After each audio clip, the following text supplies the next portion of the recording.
J'ai vu le Seigneur assis sur un trône très élevé et les pans de sa robe remplissaient le temple. Des séraphins se tenaient au-dessus de lui. Ils criaient l'un à l'autre et disaient « Saint, Saint, Saint est l'Éternel des armées, toute la terre est remplie de sa gloire. » J'entendis la voix du Seigneur disant « Qui enverrai-je? Et qui marchera pour nous? » Je répondis « Me voici, envoie-moi, Seigneur. » À vous tous, bien-aimés frères et sœurs, saints et fidèles en Jésus-Christ, rassemblés dans ce sanctuaire en ce jour, que la grâce et la paix vous soient multipliées de la part de Dieu le Père, le Fils et le Saint-Esprit, un seul Dieu, sans pied éternellement béni. Amen. Confirmons la présence de Dieu au milieu de nous par l'invocation.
Seigneur, dissipe tout nuage dans notre rencontre avec toi et avec nos prochains.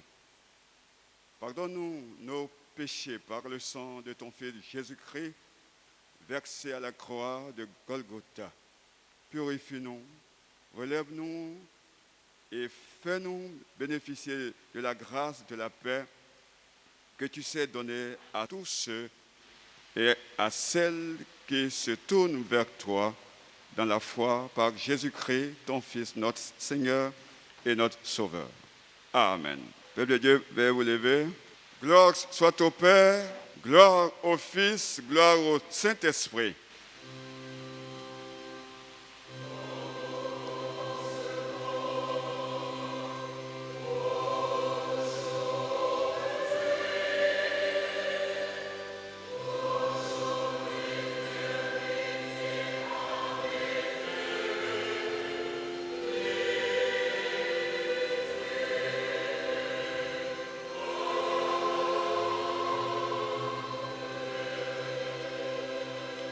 Peuple de Dieu, louez le Seigneur.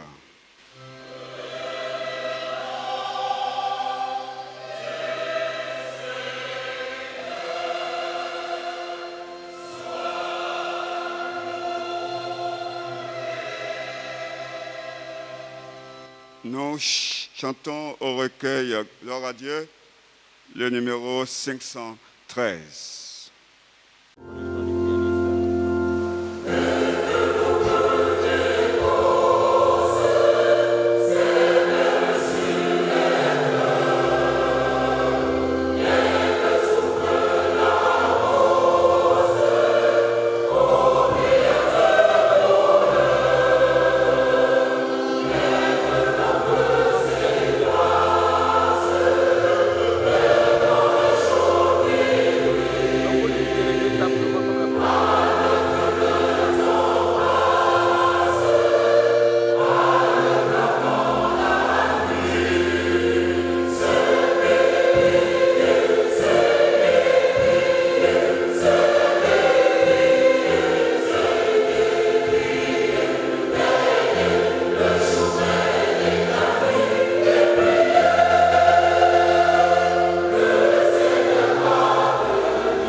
Lecture de l'Ancien Testament, dans le livre d'Ésaïe. Ésaïe, le chapitre 6, les versets 1 à 8. Nous lisons. L'année de la mort du roi Osias, je vis le Seigneur assis sur un trône très élevé et les pans de sa robe remplissaient le temple. Des séraphins se tenaient au-dessus de lui. Ils avaient chacun 6 ailes. 2 dont ils se couvraient la face, 2 dont ils se couvraient les pieds, et 2 dont ils se servaient pour voler. Ils criaient l'un à l'autre et disaient, « Saint, Saint, Saint est l'Éternel des armées. Toute la terre est pleine de sa gloire. » Les portes furent ébranlées dans leur fondement par la voix qui retentissait, et la maison se remplit de fumée. Alors je dis, « Malheur à moi, je suis perdu, car je suis un homme dont les lèvres sont impures. J'habite au milieu d'un peuple dont les lèvres sont impures, et mes yeux ont vu le roi, l'Éternel des armées. » Mais l'un des séraphins vola vers moi, tenant à la main une pierre ardente qu'il avait prise sur l'autel avec des pincettes. Et il en toucha ma bouche et dit, « Ceci a touché tes lèvres, ton iniquité est enlevée et ton péché est expié. » J'entendis la voix du Seigneur disant, « Qui enverrai-je et qui marchera pour moi ?» Je répondis, « Me voici, envoie-moi. » Amen. Lecture de l'évangile de Jésus-Christ selon Luc, le chapitre 8, les versets 1 à 9. Luc chapitre 8, les versets 1 à 9. Ensuite, Jésus allait de ville en ville et de village en village. Il prêchait et annonçait la bonne nouvelle du royaume de Dieu. Les 12 étaient avec lui et quelques femmes qui avaient été guéries d'esprits mauvais et de maladies. Marie, appelée Madeleine, de qui étaient sortis 7 démons. Jeanne, femme de Jusa, intendant d'Hérode, Suzanne et plusieurs autres qui les assistaient de leurs biens. Une grande foule s'assembla et des gens de diverses villes vinrent auprès de lui. Il dit cette parabole. Le semeur sortit pour semer sa semence. Comme il semait, une partie de la semence tomba le long du chemin. Elle fut foulée aux pieds et les oiseaux du ciel la mangèrent. Une autre partie tomba sur le roc. Quand elle poussa, elle sécha parce qu'elle n'avait pas d'humidité. Une autre partie tomba au milieu des épines et les épines poussèrent avec elle et l'étouffèrent. Une autre partie tomba dans la bonne terre. Quand elle poussa, elle donna du fruit au centuple. En disant cela, il s'écria que celui qui a des oreilles pour entendre, entende. Ses disciples lui demandèrent ce que signifiait cette parabole. Parole du Seigneur. Amen.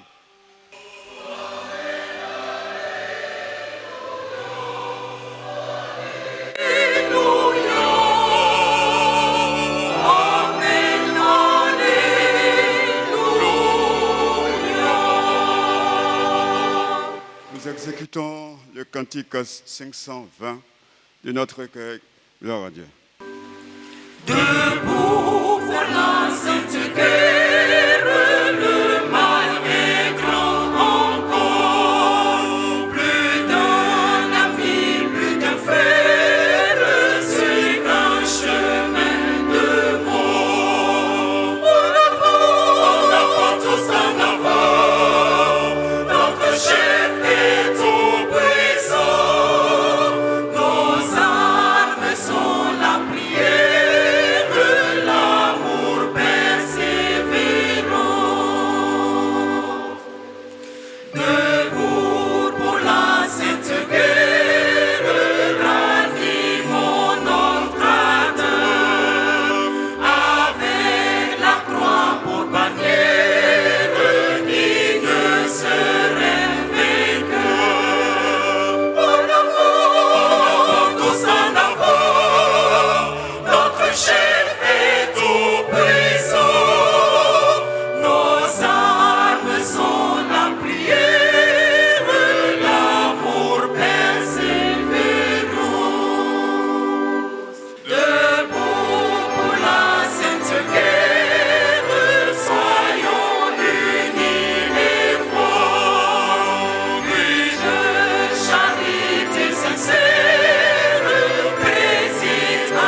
partager ce temps d'adoration avec cette communauté, et plus particulièrement avec les prédicateurs du district qui accueillent une nouvelle promotion.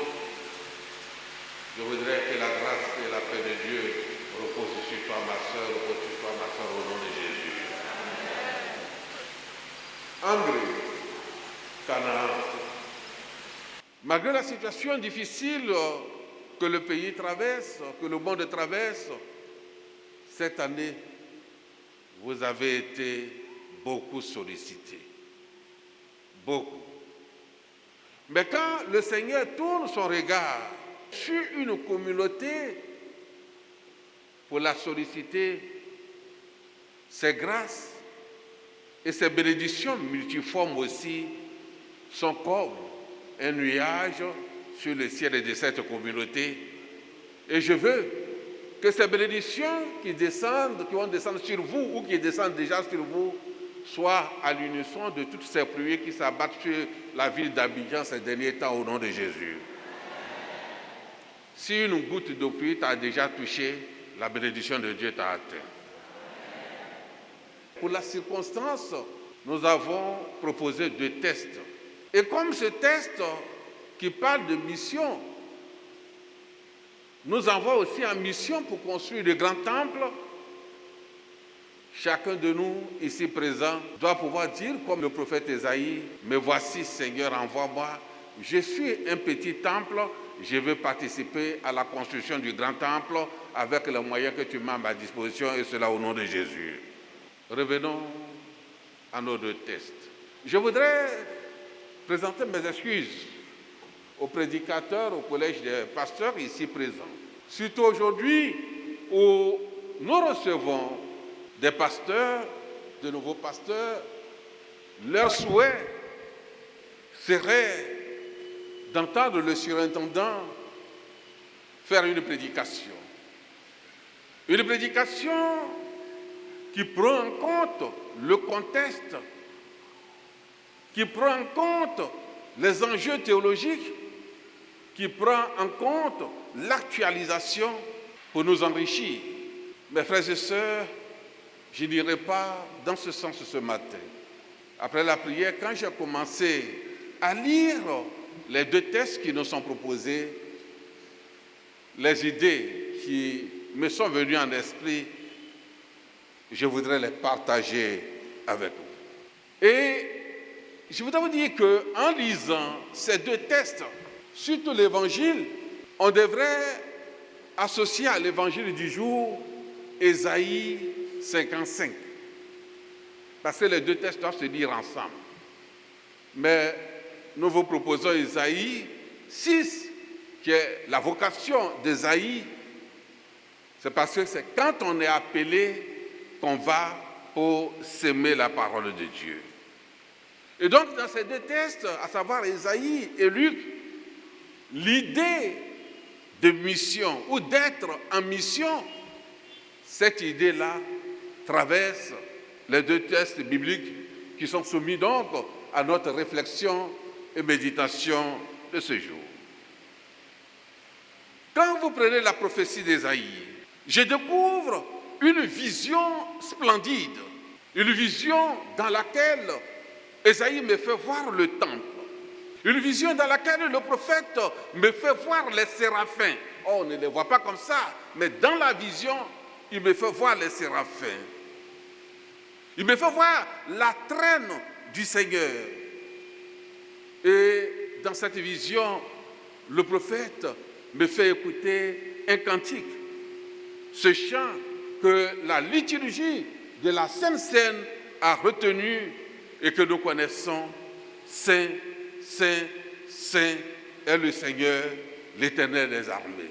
Les cieux et la terre sont remplis de ta gloire. Vous avez ça dans la liturgie de la Sainte Seine. Et dans cette vision me révèle que face à la sainteté de Dieu et face à sa transcendance, l'homme réalise combien il est limité, combien il est pécheur.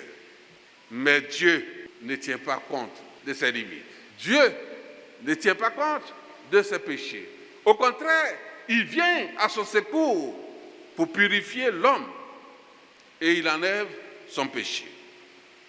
En ce moment, l'homme peut entendre l'appel de Dieu à la mission, l'appel de Dieu à se mettre à son service. Et cet appel consiste, frères et sœurs, à avertir.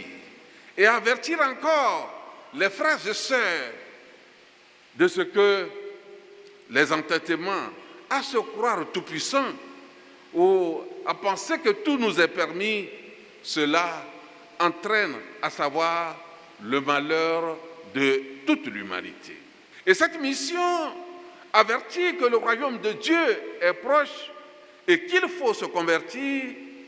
Cette mission est une mission qui n'est pas limitée dans le temps, mais une mission qui durera jusqu'à l'ultime moment, celui où il n'y aura presque plus personne à sauver sur la terre. Tant qu'il y a encore un pécheur à sauver, la mission doit continuer, la mission doit se poursuivre. C'est donc à une telle mission que le Seigneur nous appelle tous. Nous qui, comme Ésaïe, avons quitté les ténèbres du monde pour venir à la lumière de l'Évangile, pour que le Seigneur nous envoie en mission. Le Seigneur donc nous appelle à sortir pour aller s'aimer sa parole, la parole de Dieu, d'où notre thème appelé à s'aimer la parole de Dieu. Cet appel à aller s'aimer la parole de Dieu n'est pas seulement adressé à un groupe de personnes. Si dans l'Ancien Testament, Dieu s'était adressé spécifiquement au prophète Ésaïe pour l'appeler à le servir, mais avec le Nouveau Testament, nous voyons ce champ de mission prendre une autre dimension. Autrement dit, ce ne sont pas les prédicateurs seulement, ou les pasteurs, ou autres qui sont les porteurs de la parole, qui sont appelés à aller en mission. La mission d'aller annoncer la parole de Dieu s'adresse à tout le peuple de Dieu. S'adresse à tout le peuple de Dieu. Cet appel s'adresse à chacun de nous. À toi qui m'écoutes et me regardes, cet appel s'adresse aussi à toi. Et c'est ce qui fonde même l'un des principes de la foi protestante. Et le dernier principe, je dirais, qui est le sacerdoce universel des croyants. Ce sacerdoce universel des croyants où tous ceux qui sont issus de la réforme, que les gens qualifient de protestants, on dit qu'ils sont prêts à râler, à protester, mais en réalité, s'ils râlent, ils protestent, c'est qu'ils disent qu'ils sont des protestamentum, c'est-à-dire ceux qui sont pour ce que dit la Bible et non pour ce que dit l'homme. Ils sont donc tous appelés à aller en mission. Le sacerdoce universel des croyants pourra faire dire à Boileau que tout protestant ou tout méthodiste est un pape avec la Bible à la main. Qui est venu à l'église avec sa Bible? Devez la voir. Même si vous avez ça dans votre portable, même si vous êtes un peuple d'écoute, vous êtes aussi le peuple de la lecture. Venez à l'église avec vos Bibles. Oui, Boileau va dire que tout protestant est un pape avec la Bible à la main. Et dans la parabole du semeur, Jésus indique à chacun de nous, pas seulement au prédicateur du jour, Jésus indique à chacun de nous comment prêcher, ou les dispositions à prendre. Les trois évangiles synoptiques, à savoir Marc, Matthieu et Luc, ces trois évangiles qui nous rapportent cette parabole, et aussi pour montrer l'importance de cette parabole, ces trois évangiles nous disent que Jésus se trouve devant une grande foule, une foule nombreuse. dans un tel cas.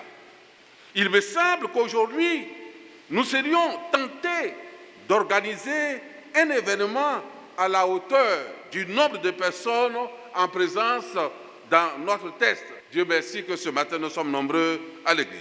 Le prédicateur du jour, pour un tel événement, soignerait sa rhétorique pour qu'en parlant, on sache que oui, il y a un bon prédicateur qui est en chair avec des mots appropriés. Oui, il soignerait sa rhétorique avant de venir en chair.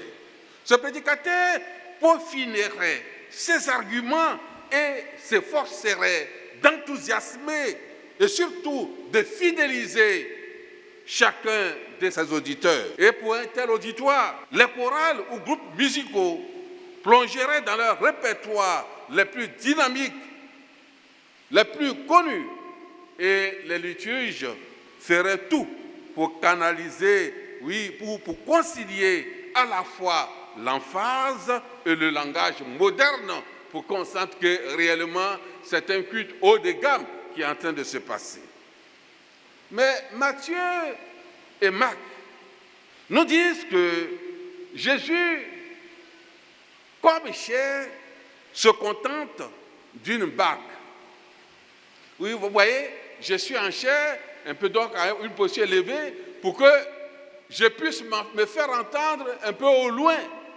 Et la barque aussi sur l'eau est un peu comme une chair.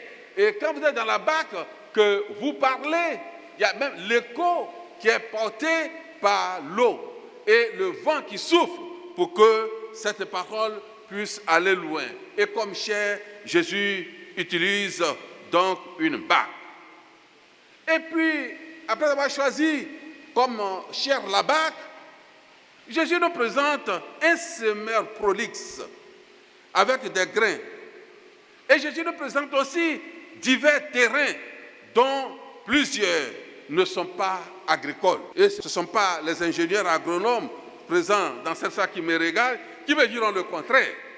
Oui, bien aimé, ici, le verdict d'un ingénieur agronome serait clair. Cette parabole est irréaliste, de façon humaine. Dans une économie de subsistance, avec des moyens techniques limités, seul un semeur maladroit ensemencerait d'aussi mauvaise terre qu'un chemin, que sur des pierres ou dans des épines, où il faut être un mauvais semeur. N'importe qui, doué de bon sens, sait qu'il ne poussera jamais rien sur des pierres, sur des zones rocailleuses. Quant au rendement annoncé, le texte nous dit que ces rendements sont simplement délirants. Et ici, peuple de Dieu, nous avons ce double irréalisme qui interroge deux attitudes. D'abord, celle qui consiste à porter a priori des jugements sur le cœur des humains et sa capacité à produire du fruit. Bien-aimés, le semeur de la parabole ne porte pas de jugement. On le voit comme quelqu'un qui est fou d'amour pour son Dieu. On le voit comme un insensé qui s'engage. Et on le voit, il sème sans préjuger des comportements futurs. Il sème seulement. Quand il s'est élevé, il a commencé à s'aimer sans préjugés, sans regarder ce qui se passe autour de lui. Pour lui, chaque terrain peut devenir une bonne terre, car rien n'est impossible à Dieu. Il ne trie pas les terrains pour s'aimer. Là où l'ingénieur agronome te dirait que cette terre n'est pas adaptée à une telle culture, voici que le texte dit autre chose. Nous dit seulement s'aimer. S'aimer. Et il sème. Et il sème. Et il sème. Il sème parce qu'il est l'envoyé de Dieu. Étant l'envoyé de Dieu, il sait que Dieu est le Dieu des choses impossibles. Et qu'avec lui, même les déserts refleurissent. Alors, on peut s'aimer partout. Et cet irréalisme interroge aussi notre espérance souvent tronquée. Oui, notre Dieu est un Dieu de grâce dont les réalisations dépassent toutes nos attentes. Les réalisations de Dieu dépassent toutes nos attentes. C'est en semant, sans choisir de terrain, sans compter que le semeur récolte bien au-delà de toute espérance. Oui, c'est en semant, sans choisir de terrain, que Dieu nous qualifie de bons semeurs. Vous allez bientôt aller en mission. Et quand on va vous programmer, dans certaines paroisses, vous allez chercher des gens pour vous remplacer. Parce que là-bas, c'est loin. Dans nos communautés, qui sont aussi des terrains, mais ce n'est pas tous les terrains qui sont fertiles dans la communauté. Il y a des terrains rocailleux, il y a des terrains de pierre, il y a des terrains qui sont fertiles. Est-ce qu'on doit choisir les membres à qui nous sommes appelés à prêcher l'évangile? Non. Nous sommes appelés à s'aimer partout. Oui, peuple de Dieu, prédicateurs, nous qui sommes appelés à prêcher la bonne nouvelle du royaume, le Seigneur nous demande de ne pas choisir des terrains, mais plutôt de s'aimer sur tous les terrains. Oui, ne choisissez pas vos terrains d'action et ne limitez pas votre champ d'action. Il nous faut donc éviter l'étroitesse de notre regard sur les autres, car Dieu fait pleuvoir sur les bons et aussi sur les méchants. Lui là, il est trop mauvais, je ne vais même pas lui adresser la parole. Oh, c'est une perte de temps que d'aller lui parler de Dieu. Non! Vas-y, toi qui es au fond là-bas et qui vas recevoir tes attributs de prédicateur tout à l'heure. Oui, il nous faut élargir l'horizon de notre espérance en s'aimant, en prêchant, en témoignant, car le royaume de Dieu pousse tout seul. Si Jésus nous invite à s'aimer aussi dans les terrains les plus improbables, c'est parce qu'il ne faut pas perdre de vue que Dieu, de son côté, travaille pour transformer ces terrains-là. Parce que si nous pensons que c'est notre prédication seulement qui doit transformer, qui doit changer, qui doit convertir les gens, nous faisons fausse route. En même temps que je prêche, je sais que Dieu est à l'œuvre. Il travaille aussi pour rendre puissante ma prédication et afin de transformer donc les déserts que j'ai devant moi en terre nourricière. Bien-aimés frères et sœurs, c'est la croix et le tombeau vide qui nous le rappellent. C'est la croix et le tombeau vide qui nous le rappellent. La mort laisse toujours place à la vie. Et le vendredi saint, quand le Seigneur est sorti du tombeau, la mort n'a pas laissé la place à la vie. La mort n'a pas laissé la place à la vie. C'est Dieu seul qui est en mesure de faire cela. C'est pour cela que tous les terrains pierreux, rocailleux, là où on pense que tout est mort, quand le Seigneur intervient, là, la vie renaît. La vie renaît. Alors, prédicateurs, nous sommes les prédicateurs de tout terrain et non les prédicateurs de certaines personnes seulement. Non seulement nous sommes appelés à aller partout, mais dans le peuple de Dieu aussi, nous sommes appelés à rencontrer tout le monde. On ne doit pas choisir les membres qu'on doit visiter ou chez qui on doit aller prier. Il y a des gens, c'est que là où on va prier et puis s'accompagner de quelque chose, c'est là seulement qu'on choisit d'y aller. Non. Et la brebis chétive qui est couchée et qui n'a rien à donner, est-ce que cette brebis ne doit pas bénéficier de la grâce de Dieu? Jésus n'a pas choisi de terrain. Et le Seigneur est là pour nous le rappeler. Et puisque Jésus lui-même nous a dit que notre mission doit aller jusqu'aux extrémités de la terre, si la mission doit aller jusqu'aux extrémités de la terre, est-ce que si on enlève les mauvais terrains pierreux rocailleux, on ira jusqu'aux extrémités de la terre? C'est qu'il y aura toujours du travail à faire. Alors, peuple de Dieu, quel terrain es-tu?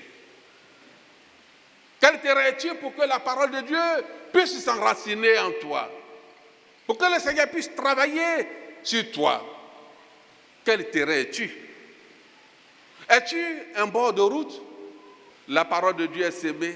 Laisse le Seigneur travailler en toi pour que ce bord de route aussi devienne terre nourricière au nom de Jésus. Es-tu une terre rocailleuse? Laisse la parole de Dieu entrer en toi et Dieu fera germer cela pour que cette terre devienne terre nourricière. Es-tu un champ d'épines? Non. Laisse la parole de Dieu pénétrer en toi parce que la couronne d'épines a laissé la place à la couronne de gloire. La couronne d'épines a laissé la place à la couronne de gloire. Cette croix me sera toujours chère. E poter corona ma cambia quando quiero samato saro. C'est ce que les Italiens chantaient le vendredi saint. Il dit, ce que nous considérons comme chemin d'épines et autres, si dans la foi nous acceptons d'affronter ces chemins d'épines et les porter au nom du Seigneur dans la foi, le jour vient où ces chemins d'épines se transformeront en couronne de gloire pour être déposés sur notre tête. Oui. Laisse seulement la place. Si tu as un terrain d'épines, un terrain rocailleux, laisse seulement la place pour que la semence de Dieu puisse t'atteindre et Dieu va te transformer pour que tu deviennes un temple en miniature et qu'à travers ton action, le grand temple puisse un jour surgir des terres et devenir réalité parce qu'on a trop rêvé. Est-ce qu'il y a des personnes, des hommes et des femmes de foi qui sont fous du travail de Dieu, qui ont l'amour de Dieu et qui ce matin, quel que soit leur cœur, veulent s'élever pour devenir des cœurs où la semence peut porter des fruits? S'il y a une personne qui est prête à dire cela, je voudrais lui dire que c'est la parole de Dieu pour le peuple de Dieu qui m'écoute. Et s'il est d'accord avec moi, qu'il dise.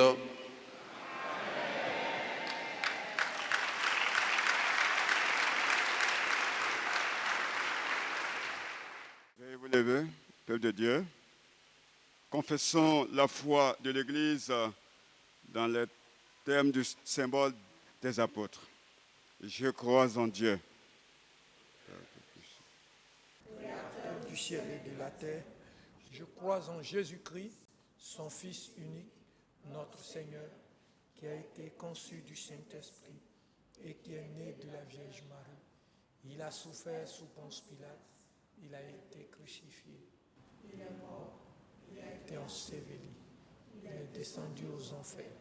Le troisième jour, il est ressuscité des morts, il est monté au ciel, il s'est assis à la droite de Dieu, le Père Tout-Puissant. Il a une marque du ciel et du sang des morts. Je crois au Saint-Esprit, je crois à la Sainte Église, à la communion des saints, à la rémission des péchés, à la résurrection de la chair et à la vie éternelle. Amen. veuillez vous asseoir.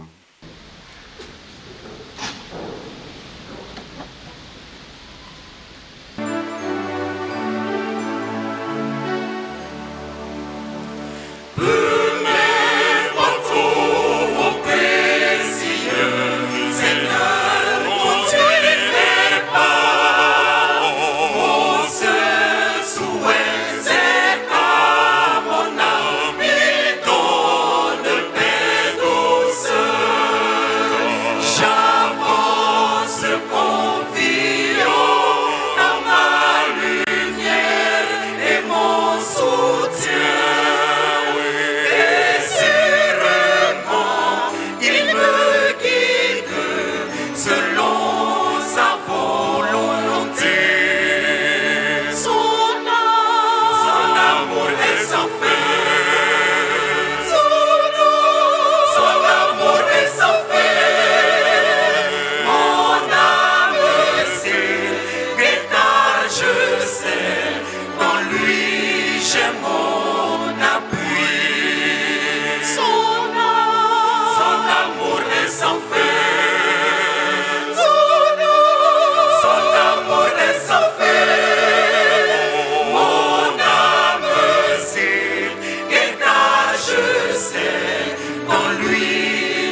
Nous sommes au chapitre des offrandes. Nous aurons les offrandes ordinaires et nous invitons déjà les comités d'organisation à prendre les dispositions.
Bien-aimés, présentons nos offrandes au Seigneur.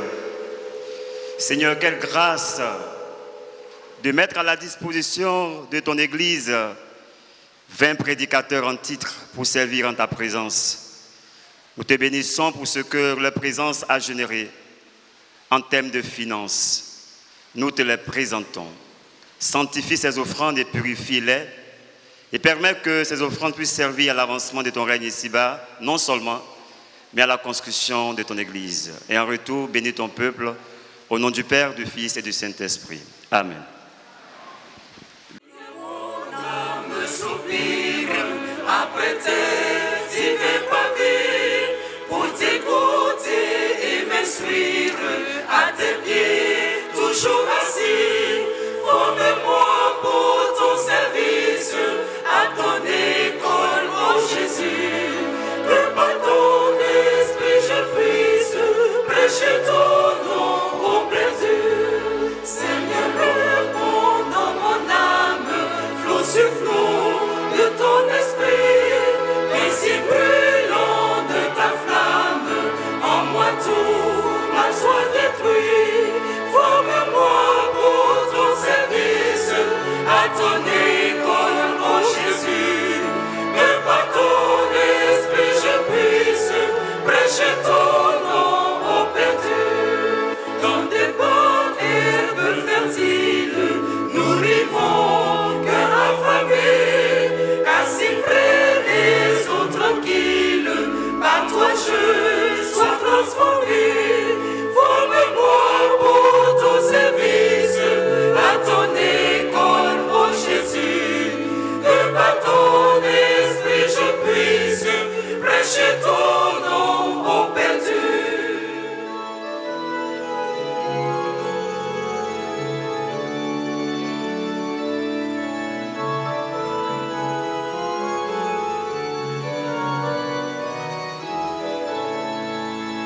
Seigneur, tu sais toutes choses, je t'aime et je suis à toi. De moi tout entier dispose, je suis l'esclave du roi. Forme-moi pour ton service, à ton école, ô Jésus, que par ton esprit je puisse prêcher ton nom aux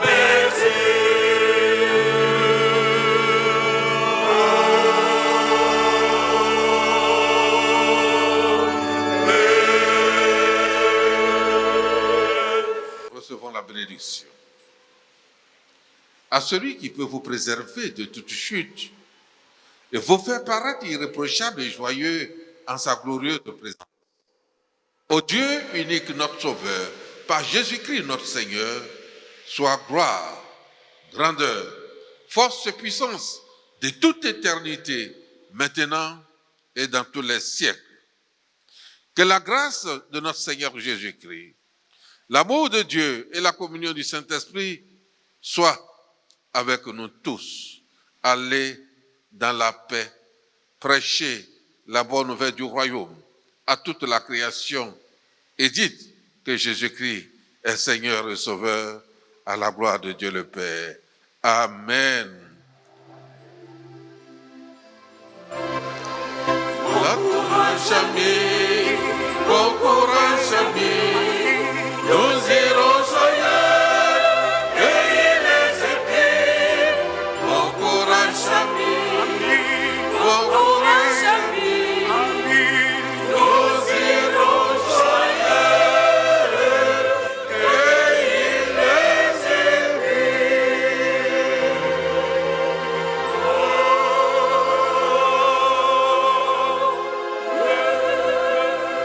Tu vas acclamer le Seigneur, acclame le Seigneur pour tous ces nouveaux ouvriers. Alléluia.